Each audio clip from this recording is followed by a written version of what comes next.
Senhoras e senhores ouvintes, de diferentes contextos geográficos, que estamos para o quadro Atualidades. A rodovia BR-101 é de grande importância para o Brasil. Liga o Nordeste, que tem 9 estados, com o Centro-Sul do Brasil, regiões Sudeste e Sul. A rodovia BR-116 também é muito importante. Então são duas rodovias que sempre as pessoas comentam, falam, porque são de elevada circularidade. Uma das questões que as pessoas levantam é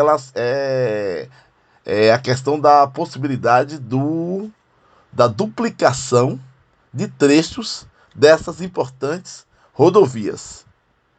A questão é, tecnicamente, notadamente no trecho que é da BR-101 que corta o Recôncavo, vai em direção sul da Bahia, deve-se falar e se debater a possibilidade de duplicação. Há uma necessidade técnica para se duplicar esse trecho, essa rodovia.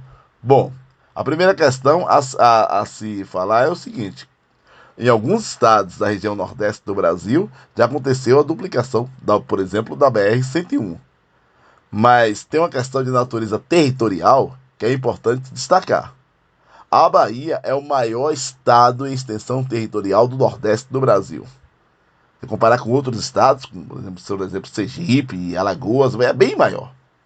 Pernambuco. Então você olha o mapa da região Nordeste do Brasil e se constata realmente o tamanho que é a Bahia, que é realmente um estado gigantesco. São 417 municípios. Em um estado realmente extenso, que tem o maior litoral do Brasil.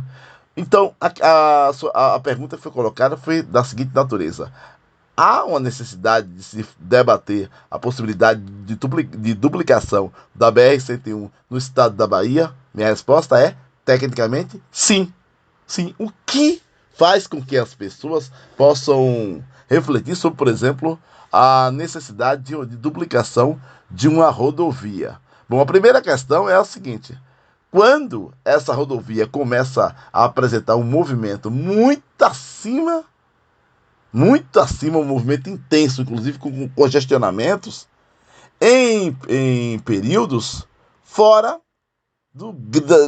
das chamadas, dos chamados períodos de pico, por exemplo. Não é feriadão, não tem nenhuma festa importante, não tem nenhuma data importante, e mesmo assim a rodovia está muito movimentada, está congestionando em alguns trechos.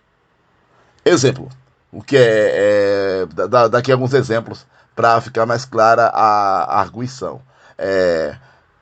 Num contexto, por exemplo, da Semana Santa, você tem um grande movimento de pessoas, feriados, pessoas vão visitar os familiares, as festas juninas, é um período também de grande movimento, período de Natal, Réveillon. Então esse período, ou às vezes um feriado que cai numa segunda ou cai numa sexta, então as pessoas se deslocam notadamente para nesses itinerários que vão em direção a áreas litorâneas, cidades praieiras. Se você tem muito movimento nos chamados feriadões, ou nesses grandes feriados importantes ao longo do ano aí, não tem nada de novo aí, nada de nenhuma surpresa. Agora, quando você vê um dia comum, uma terça, uma quarta, uma quinta-feira, que não tem nenhum feriado, dia comum, e mesmo assim, você continua a ver semana, entre a semana sai semana, a rodovia com intenso movimento, aí sim deve se debater essa possibilidade de duplicação. É o caso, por exemplo, da rodovia BR-101, no trecho, dá um exemplo aqui, um trecho entre Cruz das Almas e Santo Antônio de Jesus, as duas maiores cidades do Recôncavo Baiano. O movimento está muito intenso, mas não só nesse trecho como em outros. Então essa discussão ela é muito importante. Há um movimento intenso na rodovia BR-101 em períodos que não são de picos.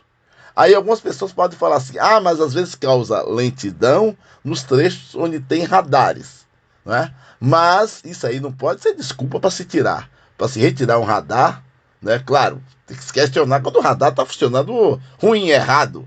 O cidadão passa em alta e baixa velocidade, ele tem um problema técnico, tem que reclamar, tem que se questionar.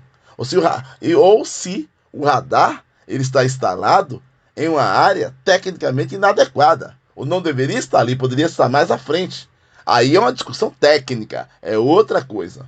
Mas no caso dos radares localizados, por exemplo, entre Governador Mangabeira e Sapé-Açu, se você parar para analisar, você vai ver, você vai notar os motivos daqueles radares estarem ali. Por exemplo, você sai de Governador Mangabeira em direção a Cruz das Almas, passa na entrada de Cabaceiras do Paraguaçu. Tem um posto de combustível à esquerda, que vai no sentido Governador Mangabeira, Cruz das Almas.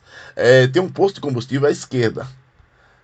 Do lado do posto de combustível você tem um restaurante, tem uma pousada de grande movimento. Naquelas imediações, do mesmo lado do posto de combustível, você tem várias oficinas, estabelecimentos comerciais, você tem alguns bares. Do lado direito, você tem um acesso de estrada vicinal, com a estrada de chão, que vai para uma área rural de Governador Mangabeira. Você tem um outro acesso de estrada pavimentada, vai para Cabaceiras do Paraguaçu. E quando você sai, por exemplo, de Governador Mangabeira para Cruz das Almas, se você sai, por exemplo, da rodoviária de Governador Mangabeira, você passa em uma área de borda de depressão e você chega antes de chegar na entrada de Cabaceiras do Paraguaçu, você tem um pequeno aclive, uma pequena ladeira, uma curva e uma entrada para Cabaceiras do Paraguaçu, para depois vir um posto, vem esses estabelecimentos. Então você tem uma área de intenso movimento. Naquela área aconteciam vários acidentes graves, fatais. Então o radar que foi colocado ali com limite de velocidade de 40 é para evitar essas tragédias, esses sinistros, e você seguindo em direção à Cruz das Almas, você encontra um declive. Um declive, que é uma ladeira que você desce, depois um aclive, você chega a uma localidade chamada Mão Divina. Quando você segue em direção à Cruz das Almas, na entrada do São José, já próximo à Cruz das Almas, próximo ao entrocamento de Cruz das Almas, você tem a entrada de um distrito chamado São José do Itaporã, que pertence a Muritiba. Antes da entrada de São José, você tem uma ladeira, um declive, uma pequena curva. Você tem o acesso para São José à direita, que vem no sentido de Governador Mangabeira para a Cruz das Almas, a entrada para São José, que é uma localidade, é um distrito com uma importante expressiva de concentração populacional, tem uma feira dominical movimentada, à direita uma estrada vicinal, uma pequena estrada de chão que sai em alguns bairros de Cruz das Almas, e, quer dizer, você tem um conjunto de questões técnicas ali que justificam a inserção do radar. Então não é que o radar vai deixar o trânsito mais lento, mas que é tecnicamente necessário se colocar ali, para se evitar sinistros, para se evitar acidentes. Muitas vezes as pessoas falam assim, tem que tirar esse radar. Mas não é assim. Para se colocar um radar em uma determinada área, eu tenho critérios técnicos. Para retirá-lo, também tem que ter os mesmos critérios técnicos para essas questões aí. Então é importante destacar, porque você tem um intenso movimento. Agora imagine esse intenso movimento em alta velocidade. Então, os radares são para se evitar esse movimento, essa concentração e esse movimento. Assim mesmo, as pessoas ainda fazem um conjunto de ações imprudentes. Agora mesmo, a rodovia BR-101 está em processo de manutenção da sua capa asfáltica, né? Da pavimentação asfáltica. E tem as pessoas, você tem ali os trabalhadores que tem que fazer, às vezes, parar o trânsito para poder segue um lado em direção a Salvador, aí o outro lado que está indo em direção a Santo Antônio de Jesus tem que parar para o outro passar. Então aquela regulação do fluxo para a recuperação do asfalto, para uma questão técnica do asfalto, há pessoas que se deslocam pela contramão, pelo acostamento, tentam passar, tentam furar o bloqueio. Quer dizer, você tem um conjunto de imprudências aí. Então a questão dos radares é para se prevenir essas questões, né? Esses sinistros ou esses acidentes mais graves. Agora, quanto à questão da necessidade de duplicação, sim, tem que se discutir, tem que se debater. Tem que se debater com o governo federal, estadual e municipal, apesar da rodovia federal, mas se debater com essas diferentes instâncias, porque se trata de uma rodovia de grande importância. E eu acho que sim, tem que se pensar na duplicação da BR-101. É um bom debate. Saúde e paz, até a próxima.